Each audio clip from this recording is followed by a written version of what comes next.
Hi guys, welcome to today's video.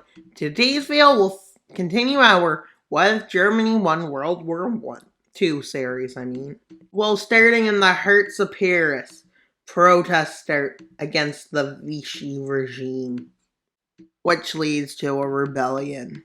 With this rebellion spreading like wildfire across France.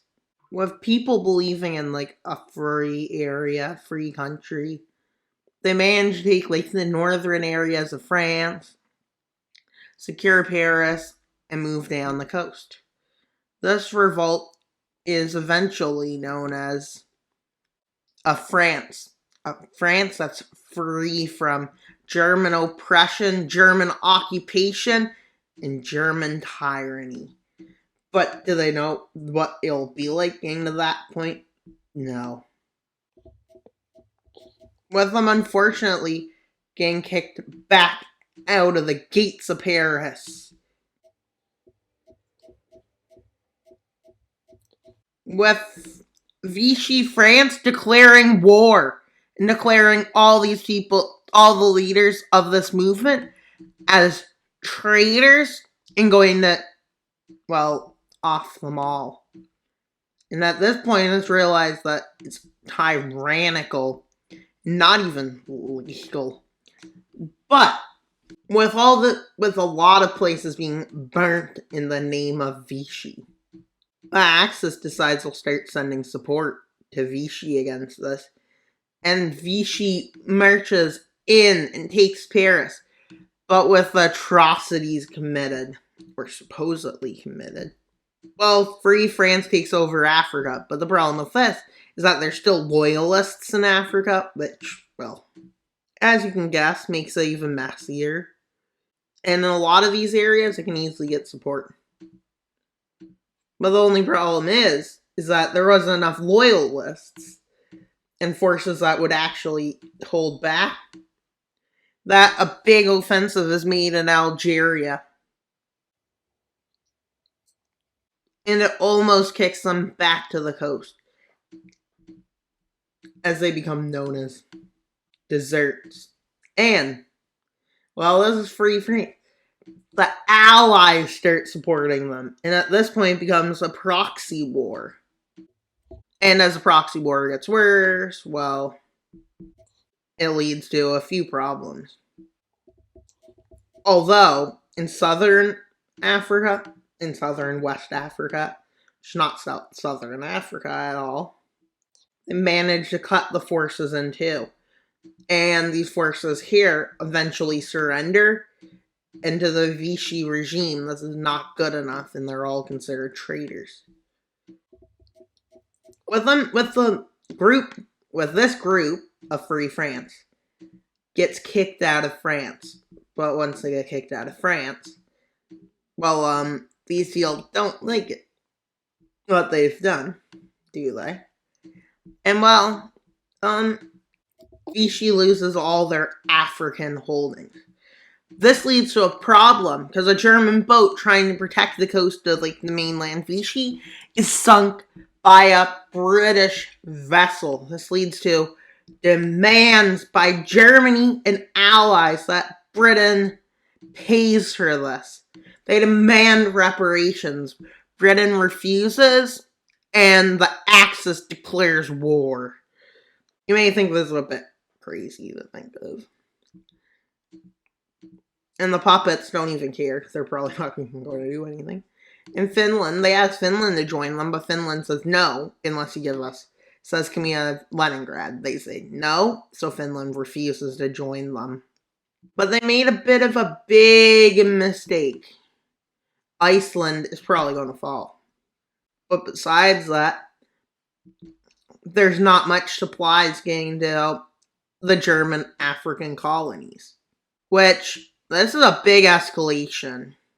With what's left of the Soviet Union within a matter of weeks capitulating, because there's nothing to it anymore except all the Russians that managed to free themselves from German tyranny.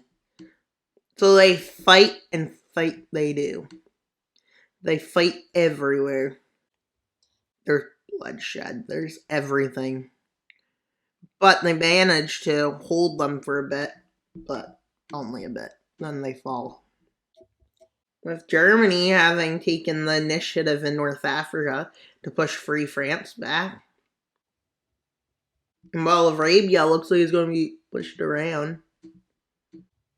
With Iraq thinking that Germany was actually going to free them, and that was Germany that freed them, when in fact it wasn't. And Germany just used them for their resources.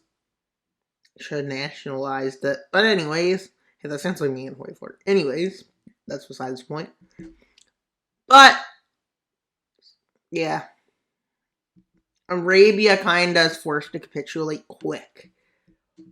But there's a few colonies that weren't defended well, which includes some of the annexations and stuff.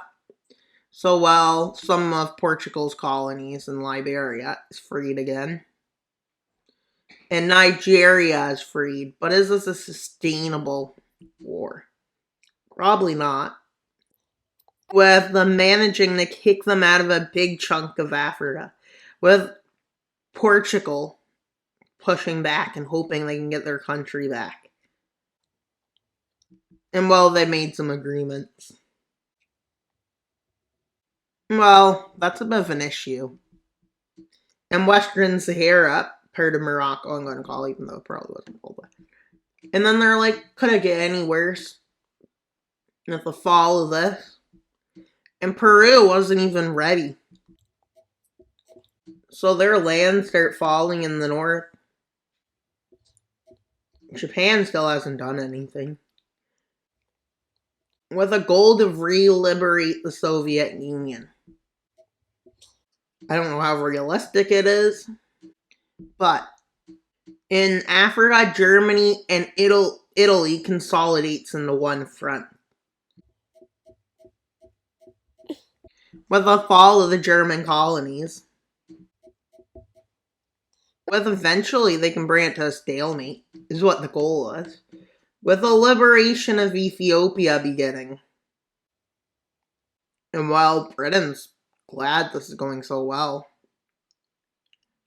Japan isn't, but well, they do. Honestly, they need to control all of that by themselves, basically. With America somehow managing to get troops into the Arctic. And well, once they take it back, they can reset up the Soviet Union. But this is kind of a weird way of saying it. But the Soviet Union is not the exact same Soviet Union. With different leader put in charge and a democratic ideology. An idealistic ideology, I guess. And while they go against the Russian group, which broke away. And they push right to the Urals. And they kick this group out because it's a weak group. With them moving into Central Asia. And the Central Asian state completely collapses pretty fast. Eventually, a stalemate is reached over here. Which means the Germans are being held back. With them demanding Finland join, but Finland refuses because they still don't get what they want. And they don't get lands out of Norway or Sweden, which they helped collapse. With Britain managing to kick them out of Scandinavia. But Germany dominates mainland Europe. The ocean may not be owned. The skies may not be owned by Germany. The skies are owned by Germany. The water is owned by America. Because America decided after its failure to push back Japan at the Battle of Midway, because in this timeline they failed at Midway. Was Midway where they started having successes? Wherever it was, well, that wasn't there, I don't think. But with them going after the weakest Axis member, which was Iraq.